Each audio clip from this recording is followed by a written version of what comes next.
ಕದ್ದು ಮುಚ್ಚಿ ಬಾಂಬ್ ಸ್ಫೋಟ ಮಾಡಿ 26 ಜನರದ್ದು ಅವರು ಡೈರೆಕ್ಟ್ ಹಿಂದೂ ಅಂತ ಕೇಳ್ಕೊಂಡು ಹೊಡಿತಾರೆ. ಟ್ರಂಪ್ ಅವರೇ, ನಿಮಗೆ ಸಂಬಂಧ ಇಲ್ಲ.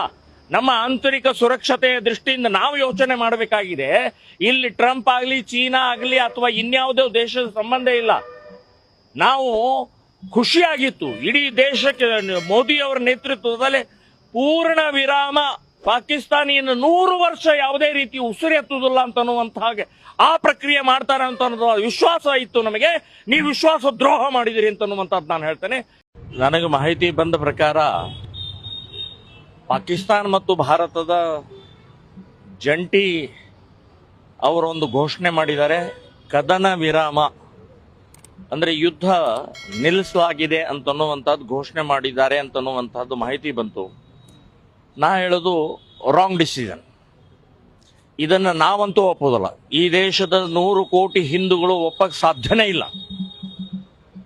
ನೀವು 78 ವರ್ಷ ರಕ್ತ ಹರಿದು ಬರೀ 26 ಜನರದ್ದು ಅಷ್ಟೇ ನೀವು ತಗೊಳ್ಬೇಡಿ. 78 ವರ್ಷದ ಇಲ್ಲಿವರೆಗೆ ಮಾಡಿದಂಥ ಕ್ರೌರ್ಯ, ರಕ್ತ ಹರಿಸಿದ್ದಕ್ಕೆ ಸಂಪೂರ್ಣವಾಗಿ ನಿರ್ಣಯ ಮಾಡುವವರೆಗೆ ಯುದ್ಧ ನಿಲ್ಲಿಸುವಂತ ಪ್ರಕ್ರಿಯೆ ಮಾಡಬಾರ್ದಾಗಿತ್ತು ಅಂತನ್ನುವಂಥದ್ದು ಹೇಳ್ತೇನೆ. ನಾವು ಇದನ್ನು ಒಪ್ಪಲ್ಲ, ಯಾವ ಹಿಂದೂನೂ ಒಪ್ಪಲ್ಲ ಇದನ್ನು. ಅಂಥ ನೀಚ ನಿರ್ಲಜ್ಜ ಇವತ್ತು 26 ಜನರಿಗೆ ಬರೇ ಶ್ರದ್ಧಾಂಜಲಿ ಬಂಕರ್ ಹೊಡೆದಿದ್ದೀವಿ, ಇನ್ನೇನೋ ಮಾಡಿದೀವಿ. ನಾವು ಮೋದಿಯವರೇ, ನೀವು ರಾಂಗ್ ತಪ್ಪು ಹೆಜ್ಜೆ ತಗೊಳ್ತಾ ಇದ್ದೀರಿ. ನಾವು ಇದನ್ನು ಒಪ್ಪಕ್ಕೆ ಸಾಧ್ಯನೇ ಇಲ್ಲ. ನಾನು ಹೇಳೋದು, ಇದು ಇಡೀ ದೇಶ ಆಕ್ರೋಶ ವ್ಯಕ್ತಪಡಿಸುತ್ತೆ. ಇದರ ವಿರುದ್ಧ ಮತ್ತೆ ಇವತ್ತಿಲ್ಲ ನಾಳೆ ಮತ್ತೆ ಮಾಡ್ತಾರ್ರಿ ಅವರು. ಪಾಕಿಸ್ತಾನ ಅಂತನ್ನುವಂಥದ್ದು ನಿಮಗೆ 78 ವರ್ಷದಲ್ಲಿ ಗೊತ್ತಾಗಿಲ್ವಾ? ಮೇಲಿನ ಮೇಲೆ ಸಾಯೋದೆಷ್ಟ್ರಿ, ಎಷ್ಟು ಜನರು ಸಾಯಿಸ್ತಾ ಇದ್ದಾರೆ. ನೀವು ಕೂಡ ಈ ರೀತಿ ಡಿಸಿಷನ್ ತಗೊಂಡು ಒಂದು ಯುದ್ಧ ಅಂದ್ರೆ ಹಾಗೆ ಹೌದು, ನಿಮ್ಮನ್ನ ಅದರ ಸಲುವಾಗಿನೇ ನಾವು ಆರಿಸಿದ್ದು, ನಿಮ್ಮನ್ನ ಅದರ ಸಲುವಾಗಿನೇ ಕೂಡಿಸಿದ್ದು. ಒಬ್ಬ ಹಿಂದೂ ಸಾಯಬಾರದು ಅಂತನ್ನುವಂಥದ್ದೇ ನಾವು ಕೂಡಿಸಿದ್ದು. ಇವತ್ತು ಕದನ ವಿರಾಮ ಮಾಡುವಂಥದ್ದು ನಾವಂತೂ ಒಪ್ಪಲ್ಲ. ಇದರ ವಿರುದ್ಧ ಆಕ್ರೋಶ, ಸಿಟ್ಟು, ಹೋರಾಟವನ್ನ ಮಾಡೋದಂತನ್ನುವಂಥದ್ದು ನಿಶ್ಚಿತ. ನೀವು ಯಾವುದೋ ಅಂತಾರಾಷ್ಟ್ರೀಯ ಇನ್ನು ದಬಾವ್ ಇರ್ಬೋದು ಅಥವಾ ಆಂತರಿಕ ಇನ್ನೇನು ಇರ್ಬೋದು, ನಾವು ಇದನ್ನು ಒಪ್ಪಕ್ಕೆ ಸಾಧ್ಯನೇ ಇಲ್ಲ. ನಾನು ಹೇಳೋದು, ಇದಕ್ಕೆ ನಿಲ್ಲಿಸಬಾರ್ದು.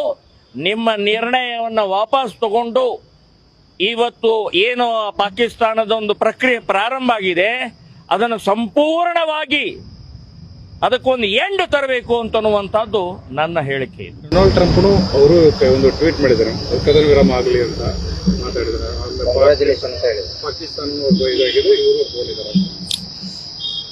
ನಾನು ಹೇಳೋದು, ಅಮೆರಿಕದ ಅಧ್ಯಕ್ಷ ಟ್ರಂಪ್ ಅವರು ನೀವ್ಯಾರ್ರೀ? ನಮ್ಮ ದೇಶದ ಸುರಕ್ಷತೆ, ನಮ್ಮ ದೇಶದ ಜನ ಸಾಯ್ತಾ ಇದೀವಿ, ನಮ್ಮ ದೇಶದಲ್ಲಿ ರಕ್ತ ಹರಿಸ್ತಾ ಇದ್ದಾರೆ. ಕದ್ದು ಮುಚ್ಚಿ ಬಾಂಬ್ ಸ್ಫೋಟ ಮಾಡಿ 26 ಜನರದ್ದು ಅವರು ಡೈರೆಕ್ಟ್ ಹಿಂದೂ ಅಂತ ಕೇಳ್ಕೊಂಡು ಹೊಡಿತಾರೆ. ಟ್ರಂಪ್ ಅವರೇ, ನಿಮಗೆ ಸಂಬಂಧ ಇಲ್ಲ. ನಮ್ಮ ಆಂತರಿಕ ಸುರಕ್ಷತೆಯ ದೃಷ್ಟಿಯಿಂದ ನಾವು ಯೋಚನೆ ಮಾಡಬೇಕಾಗಿದೆ.